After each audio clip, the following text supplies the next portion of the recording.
Mas eu quero começar aqui com o Dino, porque ele disse coisas importantes. Mas vamos lá, como é que foi a rotina? Vai. Hoje o ministro da Justiça visitou senadores para conversar sobre a indicação dele para o Supremo Tribunal Federal. Ele, que também é senador, foi recebido pelos colegas o Everton Rocha, do PDT do Maranhão, e relator da indicação na Comissão de Constituição e Justiça, e pelo vice-presidente da Casa, veneziano Vital do Rego, do MDB da Paraíba.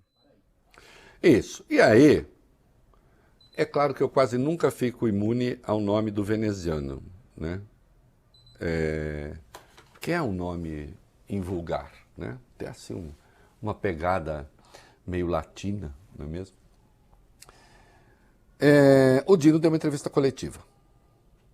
Na sequência desses encontros, Dino concedeu essa entrevista coletiva. Ele reiterou que não vai se afastar por hora do Ministério da Justiça. O ministro pregou a harmonia entre os poderes e disse que as divergências entre os atores políticos e entre os poderes não podem impedir o andamento de políticas públicas. Vamos ouvir o que ele disse.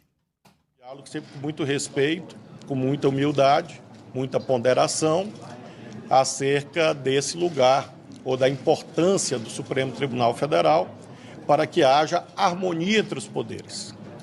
Nós não podemos viver um país em que haja dissensões ou divergências tais que impeçam o andamento das políticas públicas, das medidas legislativas que o país precisa.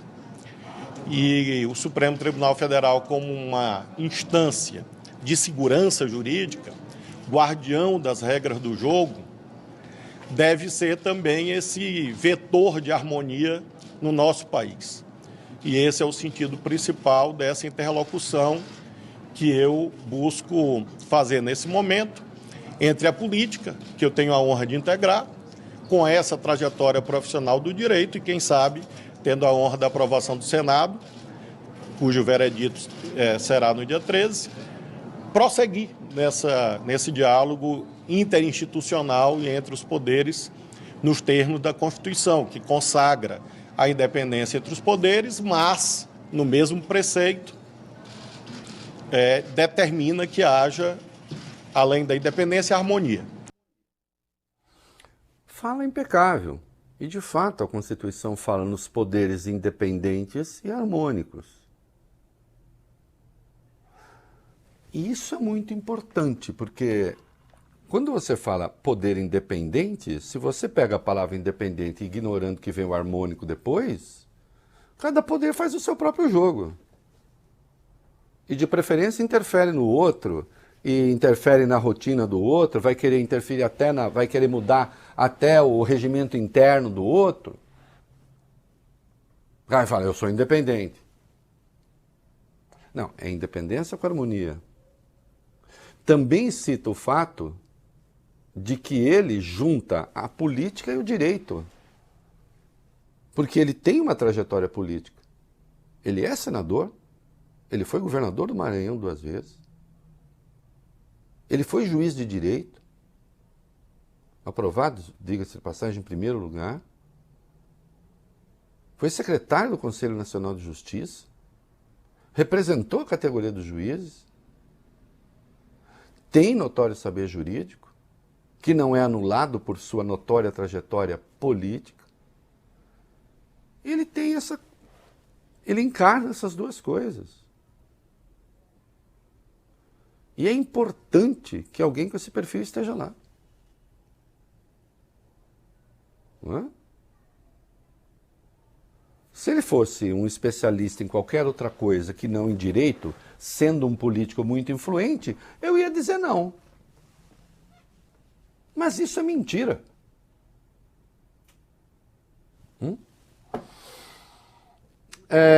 Estão fazendo a comparação com o Zanin, porque o Zanin teve um placar bastante alargado, né, quando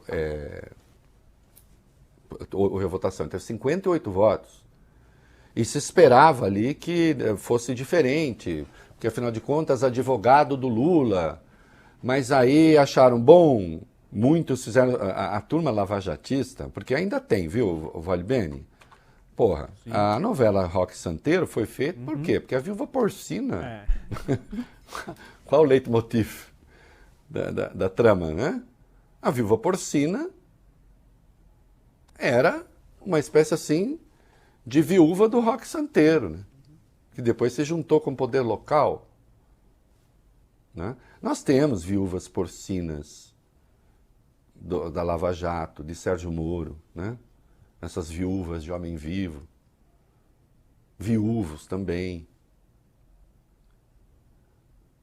E aí disseram, o Zanin só foi aprovado porque como o Zanin livrou a cara do Lula, então os políticos querem, na verdade, a garantia da impunidade. Essas coisas estúpidas que, às vezes, as pessoas não tendo o que escrever, escrevem. Porque, bom, já que eu tenho que entregar essa porcaria dessa coluna mesmo, vai.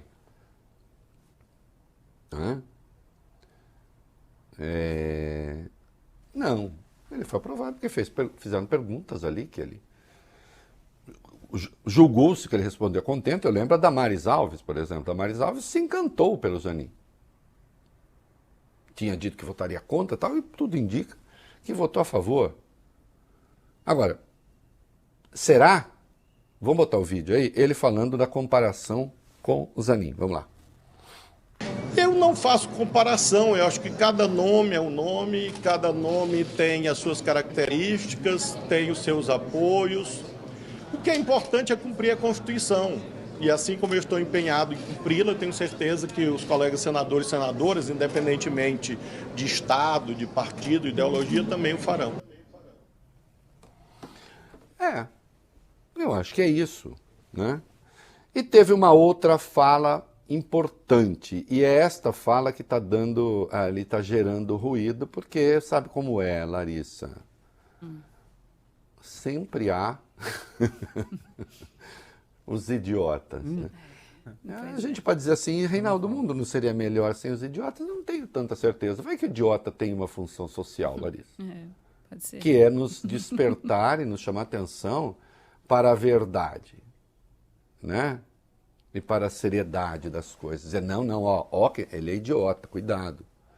Né? Quem está falando é um idiota, então é bom você se precaver. Do que é que eu estou falando? Pode ler a cabeça da 4. Questionado sobre se vai conversar com parlamentares da oposição, Dino deixou claro que o ministro do Supremo não faz distinção entre governo e oposição. Uma vez no tribunal, disse ele, a pessoa muda de roupa. Quem vai ao Supremo, ou pretende ir ao Supremo, evidentemente, ao vestir uma toga, deixa de ter lado político. Então, para mim, eu não olho se é governo, se é oposição, se é partido A, B ou C. Eu olho para o país, eu olho para a instituição. Eu tenho falado com muitos senadores e, como disse, eu nem pergunto a alguns que eu conheço há largo tempo, e isso transcende ao fato de hoje contingencialmente serem governo ou oposição. Para um cargo no judiciário, isso não é relevante. Se a pessoa é ideologicamente de um lado ou de outro, politicamente ou partidariamente de um lado e de outro. O ministro do Supremo não tem partido, o ministro do Supremo não tem ideologia, o ministro do Supremo não tem lado político. Então, no momento que o presidente da República faz a indicação, é evidentemente que eu mudo a roupa que eu visto. E essa roupa hoje é, em busca desse apoio do Senado, a roupa que, se eu mereço essa aprovação, é a roupa que eu vestirei sempre.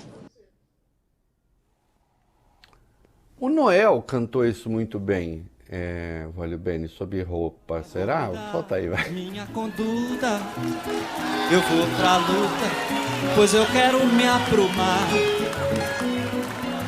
Vou tratar você com a força bruta. Que maldade, cara. Pra poder me reabilitar, pois essa vida não está solta. Eu pergunto com que roupa, Com que roupa, com que roupa, com que roupa eu vou eu vou pro samba que você me convidou.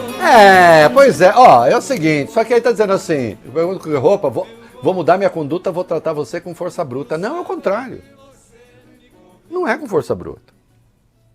E a fala dele sobre a roupa é corretíssima. Eu poderia dizer assim, também ao lado. Também ao lado. Mas escuta. Vamos pegar o caso do Zanin. Foi advogado de defesa do Lula. Um advogado de defesa se comporta como um advogado de defesa, aos recursos que cabem à defesa. Larissa, quem é que diz sim ou diz não aos recursos a que apela a defesa? O juiz. Pois é. E o juiz vê o processo pelo ângulo do juiz. Assim como um advogado de defesa vê o processo pelo ângulo da defesa. Ele tem de fazer, a obrigação dele é fazer a melhor defesa possível. Não pode fazer chicana. Não pode... Agora, defesa, nos rigores da lei, exigir as prerrogativas, é o trabalho dele. O mundo do direito é assim, felizmente. É uma pena que muita gente não entenda, os demagogos não entendam isso, fiquem incitando, inclusive, as pessoas muitas vezes contra advogados. Esse é o papel do advogado, defender o seu cliente. O juiz tem que buscar o equilíbrio. Ius, originalmente, quer dizer equilíbrio. Por isso que o símbolo da justiça é uma balança. Quando ele fala mudar a roupa, eu não vou mais... Hoje eu sou de partido, hoje eu tenho o governo. Uma vez no Supremo, vou fazer um esforço para que isso não conte. Veja, eu não estou querendo enganar, não. Vamos, como diria essa de Queiroz, que aliás o ministro conhece bem, dando uma entrevista para mim, citou essa de Queiroz, assim, né? Vamos tirar o véu diáfano da fantasia e revelar a nudez crua da verdade, olha bem. É claro que o ministro não muda de ideologia porque passou a ser ministro. De convicção porque passou a ser... Ele continua a ser... O Dino continuará a ser uma pessoa progressista com valores que eu considero de resto corretos. Não é? Agora, ele não estará lá, ele está dizendo, não estarei aqui como procurador do governo. E é importante que não seja. Ah, eu não acredito nisso. Eu não sei, talvez... Quem dizia que tinha 20% do Supremo era o Jair Bolsonaro. Se referindo ao André Mendonça e ao Nunes Marques. Na linha, são meus ministros. Vão fazer o que eu quero. Em regra, de fato, tem votado de acordo ambos com aquilo que o bolsonarismo quer. Mas, veja, eu não vou... Eu posso discordar do voto, já discordei de muitos. Não só de gente ligada a Bolsonaro, como sabe Luiz Fux, por exemplo, com alguma frequência. Não é? Agora, isso é parte do jogo democrático. E quando ele fala, eu vou atuar institucionalmente e vou mudar de roupa, ele não está dizendo, eu vou virar casaca. Ele só está dizendo que ele estará do outro lado da contenda. E estará. Né? Ele vai encarnar ali uma das pessoas da Corte Suprema do país. E, portanto, tem de pensar nesse equilíbrio. Ah, o petismo sempre foi servil ao Lula. Para arrematar. Lula teve negado um habeas corpus em 2018, preventivo, por 6 votos a 5. Essa negativa implicou a sua prisão 3 dias depois, determinado por Sérgio Moro. 5 dos 6 votos que negaram habeas corpus para ele eram de pessoas indicadas pelo PT. E, aliás, eu acho que foram votos errados. Eu disse isso à época. E 3 dos que defenderam a concessão do habeas corpus não eram indicados pelo PT. Não? Então não é assim, vai lá ser meu procurador. Não é assim que funciona. E ele vai procurar, sim, falar com todo mundo. E tá certo.